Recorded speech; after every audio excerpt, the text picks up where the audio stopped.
Nous reprenons notre direct depuis les studios du Matin TV à Casablanca. Nous sommes au 4e Forum international Afrique Développement et j'ai l'honneur d'accueillir deux humbles invités. Nos invités aujourd'hui ou cet après-midi sont Mohamed Klisni, directeur général de la SCB Cameroun, et bien sûr Monsieur Noah Niamejo, qui est exportateur, qui est dans l'exportation et la transformation du cacao aussi depuis le Cameroun. Monsieur Noah, bonjour. Bonjour. Alors, dites-nous, quelle opportunité vous offre la participation à Afrique Développement? Ben écoutez, plus qu'une opportunité, hein, c'est célébrer un peu une amitié, un partenariat avec M. Klisni, qui est venu au Cameroun, découvrir que le Cameroun avait des personnes qui pouvaient vendre l'Afrique. Voilà, donc nous venons aussi pour célébrer cela, mais en même temps, on vient aussi pour développer des affaires. Parce que ce que je vois, c'est une plateforme si j'étais dans un supermarché, je dirais de course des affaires. Depuis ce matin, nous voyons pas mal de choses qui se passent, on voit des affaires qui se passent. J'ai eu le privilège d'intervenir. Quand je sortais de mon intervention, des personnes d'affaires en Tunisie qui sont à la chocolaterie sont venues me démarcher pour dire écoutez, on est intéressé par vous. Voilà, je ne l'aurais jamais eu si j'étais resté au Cameroun. Donc aujourd'hui, cette démarche-là résulte, M. Klisni, d'une coopération entre une banque marocaine, une entreprise camerounaise et une rencontre à Casablanca avec un client tunisien. C'est l'esprit même d'Afrique Développement. Oui, je confirme. En fait, Afrique Développement, c'est une belle aventure faite par des Africains pour les Africains, si je pourrais me résumer ainsi. Et combien était mon bonheur lorsque j'ai vu que des Camerounais qui ne se connaissaient pas au Cameroun ont eu l'occasion de se connaître au Forum Afrique Développement. Je confirme. Et c'est dire, c'est au-delà de l'opportunité dont vient de parler M. Noah, c'est cette volonté de bâtir quelque chose ensemble. Et c'est cette volonté de s'inscrire dans la directive et les orientations de Sa Majesté le Roi, que Dieu l'assiste, et que de plus en plus, et de manière très forte, les dirigeants de notre continent africain partagent, c'est qu'ensemble, on peut faire de belles choses. Ensemble, on peut nous apporter les uns et les autres avec l'humilité qui caractérise notre continent, l'humilité sur le plan culturel. On peut s'apporter d'abord de l'expérience et s'apporter aussi de l'expertise pour qu'on puisse aller, je ne dirais pas affronter, mais aller d'égal à égal avec le Nord, puisque nous sommes dans une coopération certes sud-sud, mais il ne faut pas qu'on oublie la coopération sud-sud. On ne vit pas en autarcie, de toute façon, en Afrique, on est ouvert sur le monde. Mais dites-moi cette belle histoire que vous nous racontez aujourd'hui, comment elle s'est faite, comment elle a commencé au Cameroun. Racontez-nous, M. Niamejo, comment ça a commencé au Cameroun, votre rencontre avec M. Klisni, avec cette banque, cette filiale d'une grande banque marocaine. Écoutez, comme je disais ce matin dans mon exposé, nous sommes une entreprise familiale et nous n'aimons pas trop les zones de confort. Dès qu'on a atteint le sommet, il faut quitter très vite le sommet et redescendre un peu pour faire d'autres choses. C'est pour ça qu'on est là depuis 50 ans, à faire quelque chose. Voilà. Donc, la SCB nous a suivis quand on voulait quitter la filière d'exportation des fèves pour faire de la transformation, ce qui est tout un nouveau métier. Et à l'époque, on parlait d'une capacité de transformation de 15 demi-tonnes. On a trouvé un partenaire industriel qui a trouvé que ce n'était pas une grande taille, c'était un Américain, vous savez, ils aiment bien des grandes choses. Ils ont dit on passe à 32 demi-tonnes. Ils réfléchissent en XXL. Voilà, c'est ça, en XXL, voilà, je dirais même 3XL. Et bon, très bien, on s'est lancé dans l'aventure. Monsieur Klisni, bon, on a pu apprécier son efficacité puisqu'à la première rencontre, il a compris. Il a fleuré la bonne affaire. Et ça s'est passé très vite. Et bon, tout de suite, le mandat qui était en sommeil a pris de la force et de la vigueur. Et avant de venir ici, on était déjà certain que l'affaire sera bouclée par Attijari Wafa.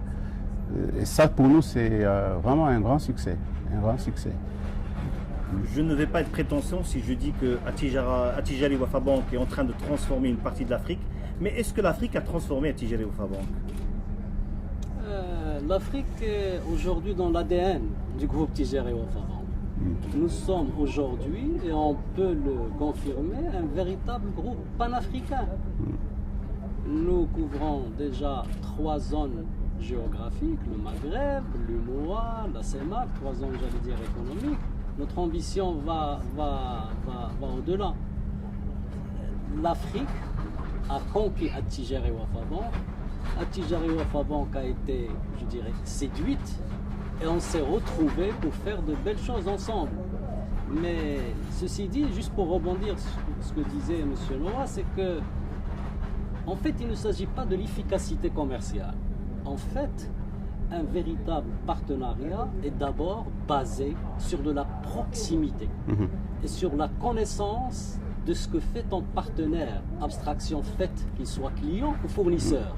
Et à partir du moment où vous comprenez, vous touchez du doigt, qu'est-ce qu'il fait, quelles sont ses attentes, quelles sont ses limites, quelles sont ses ambitions, vous avez la possibilité de l'accompagner dans des conditions, je dirais, optimales, non seulement en termes de financement, parce que la question n'est pas uniquement dans le financement, la question est aussi dans le conseil. Et le tissu industriel et commercial dans notre continent africain a besoin d'accompagnement en termes de conseil, de structuration, etc. etc. Oui, M. Christine, mais parlez-nous un peu de la particularité du Cameroun pour Attijari Wafa Bank. C'est un marché différent, c'est un pays différent, c'est une culture différente. L'Afrique n'est pas une. Oui, vous avez parfaitement raison, mais il se trouve que la SCB est d'abord une société camerounaise. On aurait été au Sénégal, on aurait été une société sénégalaise. Donc je dirais, pas le défi, mais ce qui est recherché, c'est d'évoluer dans un environnement tout en respectant les spécificités culturelles et environnementales, je dirais, et sociales de cet environnement.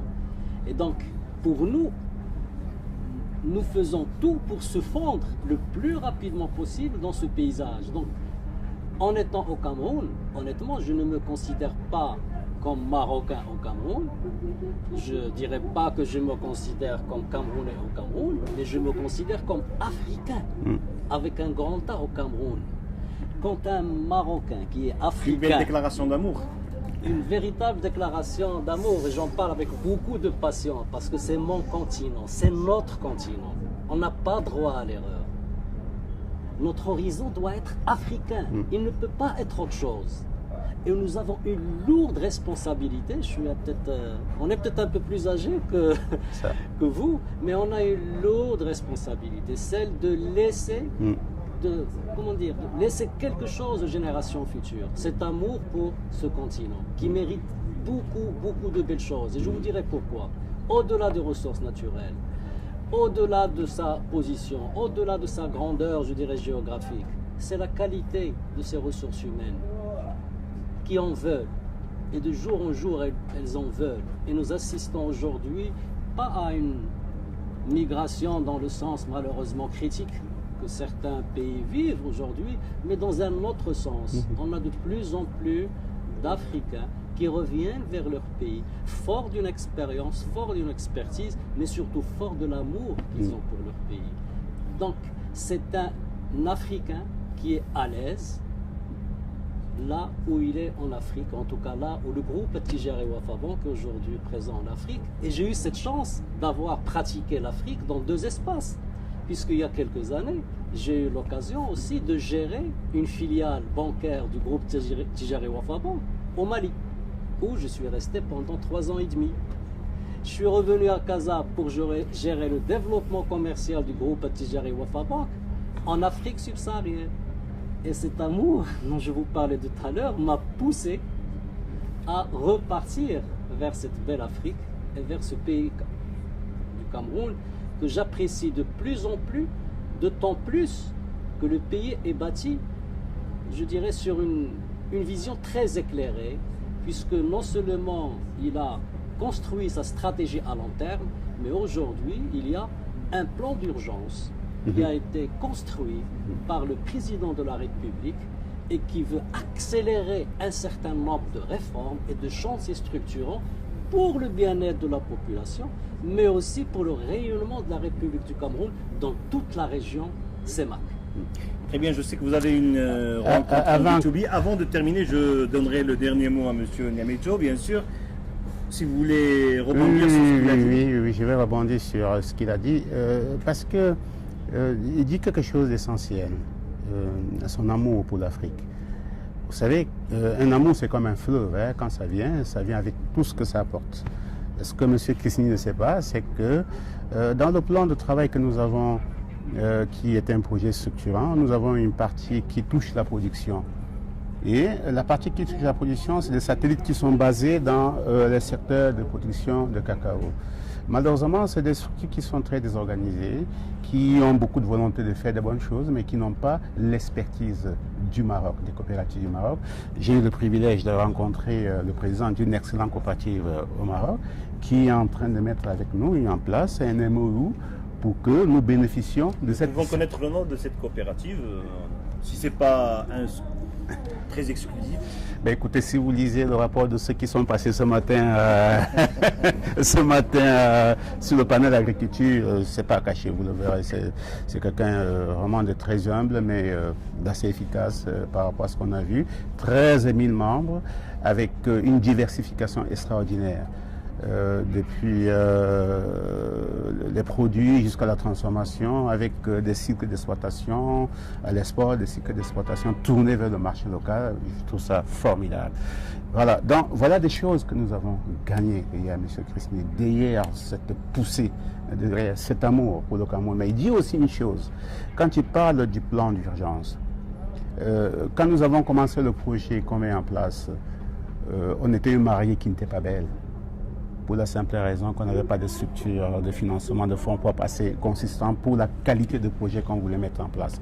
Alors, on a discuté avec l'État. L'État a dit OK, on est en train de mettre en place un grand programme pour soutenir des projets comme les vôtres. Alors, nous vous apportons la possibilité de vous mettre dans un programme qu'ils ont appelé le programme Agropole.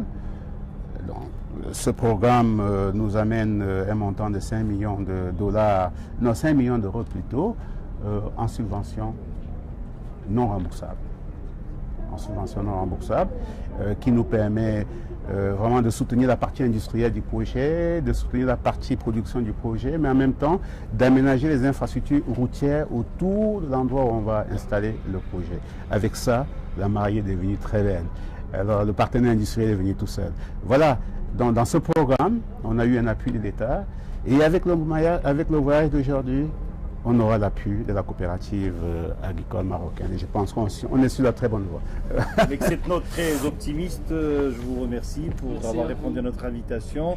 C'est une relation professionnelle qui est en train de se transformer manifestement en une très belle amitié.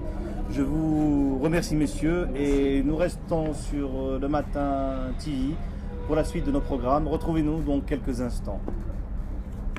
Merci. Merci beaucoup. Merci à vous.